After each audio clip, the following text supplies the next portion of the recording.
कांग्रेस की तरफ से एक बार फिर सीएम फेस को लेकर बयान आया। कांग्रेस के बिहार प्रभारी कृष्ण अलवरू ने यह कहा कि बिहार की जनता मुख्यमंत्री तय करेगी। और सीएम फेस के सवाल पर अलवरू बोले कि पहले महागठबंधन की सरकार बनने दीजिए, फिर सीएम कौन होगा हम इस पर बात करेंगे। यह बयान इसलिए बहुत महत्वपूर्ण है कि कांग्रेस पार्टी लगातार तेजस्वी को सीएम प्रोजेक्ट करने से क्यों बच रही है। यह सीधा सवाल पहले राहुल गांधी के पास गया, राहुल गांधी ने इनकार कर दिया, मतलब उन्होंने जवाब ही नहीं दिया, इस बात का गोल मोल बात बना गए। सीधा स्पष्ट सवाल था, वो कह रहे हैं कि केंद्र में कभी आप प्रधानमंत्री बनेंगे, अगर सत्ता में आए तो आप क्या कहेंगे कि बिहार जीतने के बाद वो मुख्यमंत्री बनेंगे तेजस्वी। राहुल गांधी ने जवाब नहीं दिया। फिर ये सवाल उनकी पार्टियों के कई नेताओं से हुआ, पप्पू यादव से भी यही सवाल हुआ। पप्पू यादव ने कहा मुख्यमंत्री तो जनता तय करती है। अब सवाल हो गया कांग्रेस के प्रभारी से, वो कह रहे हैं पहले होने दीजिए, चुनाव के नतीजे आने दीजिए, फिर इस पर क्या इश्यू है और किसको कंफ्यूजन है कि महागठबंधन के नेता बिहार के तेजस्वी यादव नहीं है। क्या कांग्रेस को यह लगता है कि वो ज्यादा सीटें जीत कर आ सकती है तेजस्वी यादव से। तेजस्वी यादव की पार्टी 140-150 सीट लड़ेगी, कांग्रेस पार्टी की वो भी कह रही है कि 70 सीट हमको चाहिए। क्या इसके बावजूद कोई कंफ्यूजन हो सकती है?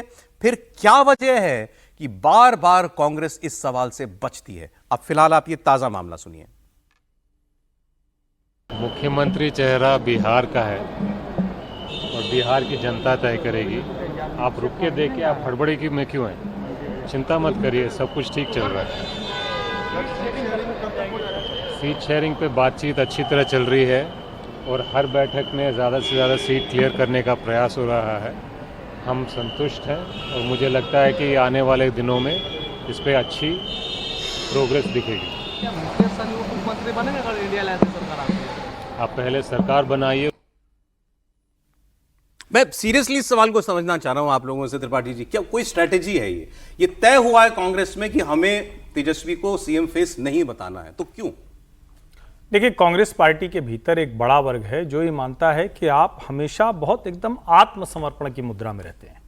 राज्यों में कांग्रेस का ऐसे एक जो क्षेत्रीय पार्टी है उसके सामने आत्मसमर्पण की मुद्रा में रहना कतई उचित नहीं है। कांग्रेस को यह भी लगता है कि उनके पास उनका एक वोट बैंक तो बहुत मजबूती से आ गया है। भले ही कोई कुछ भी कहे, जैसे उत्तर प्रदेश में ठीक बात है कि अखिलेश यादव को 37 सीटें मिली, इनको 6 सीटें मिली, दोनों अलग अलग लड़ते तो शायद दोनों को नुकसान हो जाता।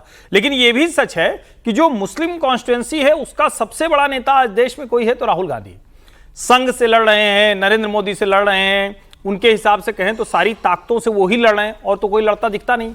तो कांग्रेस के भीतर राहुल की जो सलाहकार मंडली है वो बार बार कहती है कि संघर्ष आप करते हैं, माहौल आप बनाते हैं, नरेंद्र मोदी और इस सरकार का जो भी आपको नुकसान है वो आपको झेलना पड़ता है और राज्यों में सत्ता दूसरे लोग ले लेते हैं। लेकिन राज्य में कांग्रेस सत्ता में आ जाएगी क्या अपने दम पर? ये कांग्रेस को ऐसा गुमान है क्या? ये गुमान हो या ना हो, लेकिन उनको उनके लोगों को लगता है कि जिस तरह का मोमेंटम है, अगर हमको जितनी अधिक सीटें मिलेंगी उतना ज्यादा हमारा जो परसेंटेज वाइज परफॉर्मेंस है वो बहुत अच्छा होने वाला है और हम अगर तेजस्वी को मुख्यमंत्री पहले ही घोषित कर देंगे तो हमारे लिए अच्छा नहीं। और एक बड़ा वर्ग है ना दलितों का, दूसरे वर्गों का, जो कतई किसी स्थिति में तेजस्वी यादव को वोट नहीं देना चाहता है।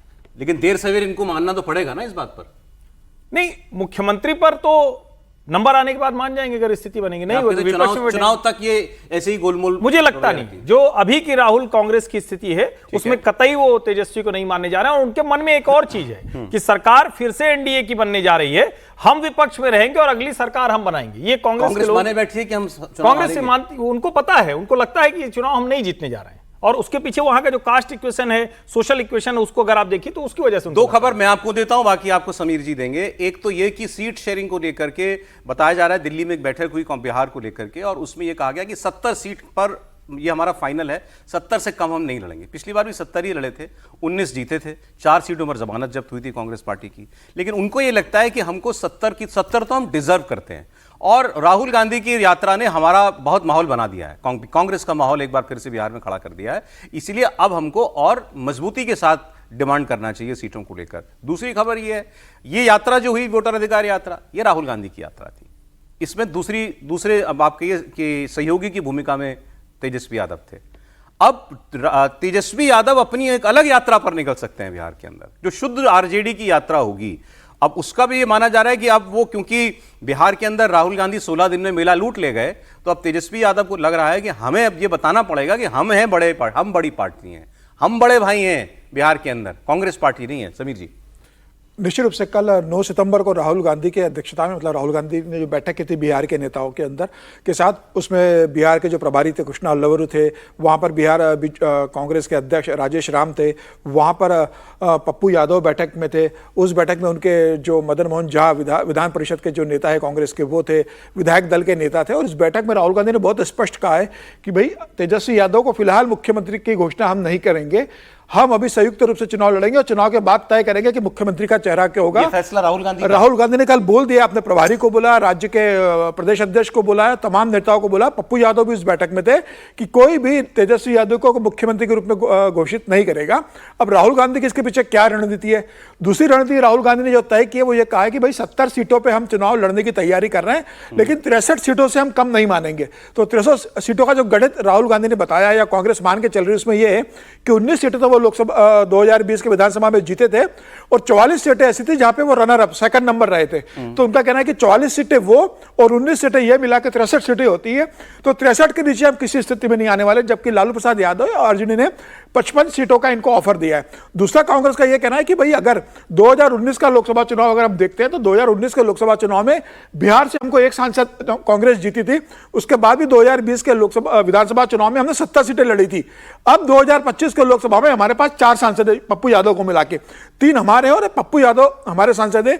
तो 4 सांसदों का समर्थन होने पे क्या हम 70 सीटों से कम पर जाएंगे? हमें 70 सीटें किसी भी स्थिति में चाहिए। आरजेडी के कितने सांसद हैं? आरजेडी के 4 सांसद है, बराबर है, मतलब बराबर है। पप्पू यादव को मिला लो तो बराबर हो जाते हैं। तो इस स्थिति के अंदर मुझे लग रहा है यादव का कोई खबर? लालू यादव इस बात से बहुत मतलब तेजस्वी यादव पे भी नाराज है। उन्होंने तेजस्वी यादव से कहा है कि भाई आपकी बेवकूफी के कारण में 2020 में आप मुख्यमंत्री बने, आपने दबाव में आकर, उस समय रणजीत सुरजेवाला कांग्रेस के प्रभारी थे और उनके दबाव में आकर आपने 70 सीटें दे दी। अगर कम सीटें देते तो आप जो 15 सीटों का गैप था, आप सीटें जीत जाते और आप 2020 में मुख्यमंत्री बन जाते। और मुझे कांग्रेस को हैंडल करने का दशकों का अनुभव है, तो अब कांग्रेस को मैं हैंडल करूंगा, आप हैंडल मत कीजिए। कांग्रेस तो अभी आपका कांग्रेस मांग रही है 70, मिनिमम 63, नंबर 1 नंबर 2 पर उसकी सीटें थी, और आरजेडी देना चाहती है 50-55 के ऊपर नहीं जाएगी। लालू यादव नाराज है तेजस्वी से कि झुको मत किसी भी स्थिति में, और कांग्रेस इनको मुख्यमंत्री का चेहरा मानने के लिए तैयार नहीं है। ये स्थिति है साहब महागठबंधन की।